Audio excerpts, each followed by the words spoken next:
G'day butters, welcome back to Bet It Out for another great weekend of Trans-Tasman racing action. I'm Louis Herman Watt, and my man each week in Australia is Ryan Cook. It's been a cyclone on the punt of late for us, Ryan. Let's take that cyclone down to Rosehill for the Coolmore Classic to kick us off. Yes, hello Louis. We've been tipping quite well over the last couple of weeks. Hopefully we can continue this weekend. I'm going with Lady Shenandoah in the Coolmore. The wide gate does complicate matters, I know. I'm very curious to see if she drops back in typical Chris Waller style or if she goes a little bit further forward with the extra 100 metres, but we know how good she was in the light fingers. And then again last start, J-Mac dropping back to 54.5 kilos. I think that's key to her chances. Yeah, I gotta be honest, this is quite a curious one for me.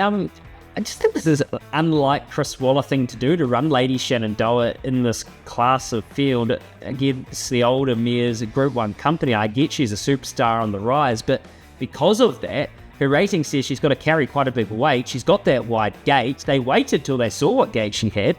So she's either going to go forward and use a bit of petrol, or she'll take that schnick all the way back and hopefully run past them. But again, a big weight, 3-year-old filly, it would be a hell of an effort if she can do it, Ryan.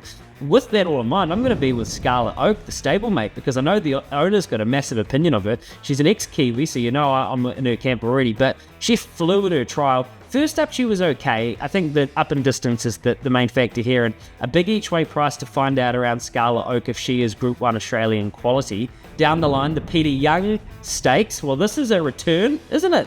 Yeah, very exciting return. Prior to Jenny back from a very brief retirement. I can't have her though, given the prep she's had leading in. I'm going to stick with Zardozi, who I've backed in her last two starts. A few things went wrong in the Apollo last start, but she made up massive ground from last to run third in the Blamey last time out. I think she's set to peak here and be tough to beat. Totally agree. Look, $2 something around Pride of Jenny is, I think, insane. If she wins, it's fantastic to have her back, and we'll all be applauding a wonderful story. But 1,800 metres after she was retired 6 weeks ago, first up, I just think that's crazy. But Kieran Maher is a freak. I'm with Zardozi, though, the Godolphin mare. She's a star. As soon as she gets up over these longer trips, she's going to be devastating. 1,800. What I'll do to boost the price up, we'll have Future History running top 4 in a same race multi. So Zardozi to win a Future History top 4 for me.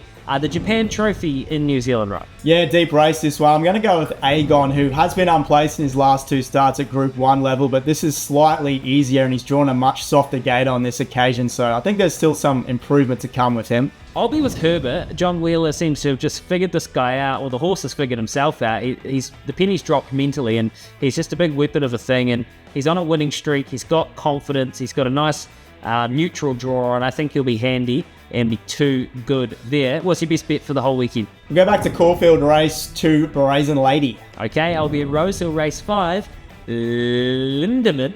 You know him well. Punters have a fantastic weekend on the punt. What's gambling really costing you? For free and confidential support, call the number on the screen or visit the website